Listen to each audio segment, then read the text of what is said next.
Përshëndetje, jemi sot në këtë konferencë të përbashkët shtypi me profesorin Edmond Panariti, sekretar për çështjet e bujqësisë, si dhe me kryetarin e Komisionit të Bujqësisë në Partinë e Lirisë, zonjën Silvana Bajrami, për të prezantuar një projekt ligj për domosdoshmërinë e kryerjes së analizave laboratorike për agentët ushqimor, i cili lidhet drejt për drejt me sigurinë ushqimore, një prioritet kombëtar jo vetëm për Partinë e Lirisë, por për të gjithë shqiptarët. Kjo për faktin, sepse siguria ushqimore në Shqipëri sot ndodhet në një gjendje alarmi kombëtar, skandalet e përsëritura me produktet bujqësore të kontaminuara me pesticide dhe substanca të ndaluara, por rrezikojnë çdo ditë dhe seriozisht shëndetin e qytetarëve tanë, ndërkohë që këto produkte që në vendet e Bashkimit Evropian ndalohen menjëherë, siç kanë raportuar gjithësisht mediat edhe javët e fundit, në Shqipëri fatkeqësisht shiten lirshëm, duke përfunduar në tryezën e çdo familje shqiptare dhe duke helmuar për ditë shqiptarët. Për ne kjo situatë është tërësisht e papranueshme, sepse përbën në fakt një kërcënim të drejtë për drejtë për shëndetin publik dhe për sigurinë kombëtare. Pasojat janë të shumëfishta, sepse përveç dëmit në shëndet, këto produkte të kontaminuara po godasin rënd edhe eksportet shqiptare, duke dëmtuar jo vetëm imazhin e vendit, por edhe duke penalizuar fermerët e ndershëm që punojnë me standarde të sigurta, por që produktet e cilave nuk mund të gjen dot tregjet ndërkombëtare.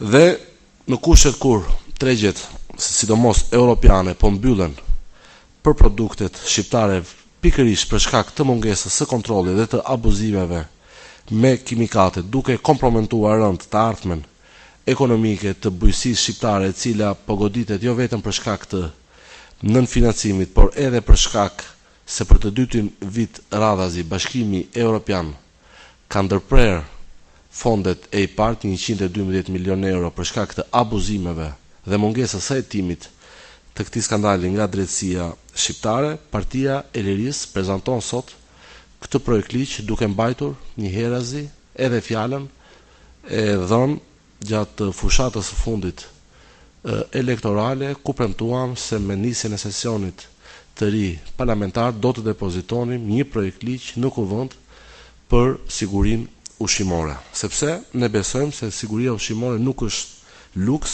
por një e drejtë themelore e çdo qytetari dhe sidomos një detyrim kushtetues i shtetit shqiptar. Dhe në kushtet kur çdo ditë vonohen masat efektive dhe ku çdo ditë që kalon është një ditë ku shëndeti i qytetarëve, sidomos i fëmijëve, dëmtohet nga produktet e kontaminuara, ne vim sot me këtë projekt ligj. Unë tani po ja kaloj fjalën profesor Edmond Panariti, sekretarit për çështjet e bujqësisë në Partinë e Lirisë, hartuesi kryesor i këtij projekt ligji, i cili do të bëj edhe prezantimin e detajuar të tij. Faleminderit. Fjala për ju, profesor. Faleminderit. Se ky projekt ligj dhe përse tani? Së pari për të parandaluar, për të kontrolluar dhe përjashtuar deportimin e ndocëve kimik dhe biologjik në zinxhirin ushqimor të produkteve tona bujqësore, por dhe atyre të importit. Për të mbrojtur shëndetin e qytetarëve tanë, të kërcënuar seriozisht nga këta ndotës, dhe siç e përmendi dhe Tedi pak më përpara, kemi një shpeshtim alarmant të pranisë të këtyre ndocëve në gjithë zinxhirin ushqimor, duke përfshirë pothuajse të gjithë spektrin, duke filluar që nga ndocit bakterial, salmonella, insekticidet të ndaluara për përdorim në Bashkimin Evropian, duke përfshirë metalet e rënda të konstatuara në shumë produkte shqiptare, duke përfshirë mykotoksinat në ushqimin për kafsh dhe në produktet e bulmetit. Prandaj, propozimi i këtij projekt ligji përbën një domosdoshmëri për të adresuar pikërisht këto probleme kritike. Po si vepron kuadri ligjor aktual, i cili kontrollon çështjen e prodhimit, shpërndarjes dhe sigurisë ushqimore të produkteve tona dhe atyre të importit. Ne kemi dy ligje, kemi ligjin për ushqimin dhe ligjin për kontrollin zyrtar të produkteve ushqimore. Të dy këto ligje, për fat keq, krijojnë bërshllëqe të rëndësishme në drejtim të garantimit të sigurisë ushqimore për konsumatorin shqiptar, pra të sigurisë produkteve tona përpara se të hidhen në treg dhe përpara se të shkojnë në eksport. Për fat keq, këto bërshllëqe u rënduan edhe me akte normative, të cilat u nxorën mbas vitit 2017, të cilët hoqën normën detyruese për kontroll analitik të produkteve ushqimore, vendase dhe atyre të importit. Përjedhoi kjo situatë krijoi këtë gjendje alarmante që e përmendëm pak më përpara, të depërtimit të ndosëve, nuk ishte se ndodhte ndryshe, duke filluar që nga salmonela, e cila erdhi që përtej oqeanit, nga vendet e Amerikës Latine, dhe që u konstatua këtu kur produkti kishte përfunduar në treg, kur praktikisht dëmi ishte bërë, dhe njëjta gjë edhe për insekticide për metale të rënda. Pra, pikërisht nëpërmjet këtij projektligji, ne synojmë të marrim një hap të fuqishëm korrektues të bërshllëqeve të legjislacionit aktual. Po, njëkohësisht duke u përgjigjur edhe konstatimeve tepër serioze që ka bërë Progres raporti për Shqipërinë në vitin 2015 për sa i përket kapitullit 12 të sigurisë së ushqimit. Në raport thuhet: kontrolli zyrtar i ushqimit mbetet ende i papërafruar me rregulloren europiane të kontrollit të ushqimit. Pikërisht nëpërmjet këtij projektligji, i cili unë shpresoj të kalojë në ligj, ne synojmë pikërisht ta mbyllim këtë çarë dhe ta parafrojmë aktin ton, se themi aktet tona legjislative me kërkesat që burojnë nga direktivat përkatëse të Bashkimit Evropian. Një aspekt tjetër i rëndësishëm i këtij projektligji është kërkesa për akreditim të detyrueshëm të laboratorëve të cilët merren me kontrollin e cilësisë dhe sigurisë së ushqimit. Dhe ju duhet ta dini që praktikisht është hapur rrjeti i laboratorëve. Nuk kemi vetëm laborator publik, po kemi laborator privat. Ligji kërkon në mënyrë taksative që akreditimi dhe certifikimi i këtyre laboratorëve të jetë detyrueshëm. Pra, dhe kjo kërkesë në fakt cilësohet edhe në Progres raport, ku theksohet Shqipëria ende nuk ka zbatim të metodave të vlefshme për përcaktimin e ndosëve në produktet e saj ushqimore. Dhe kërkon padyshim dhe akreditimin e institucioneve të cilët duhet i zbatojnë këto metoda. Pra, në një nen të posaçëm të këtij projektligji kërkohet që qendrat të cilët janë të licencuara për të kryer kontrollin analitik të produkteve ushqimore, duhet patjetër të jenë të akredituara konform standardit evropian ISO 25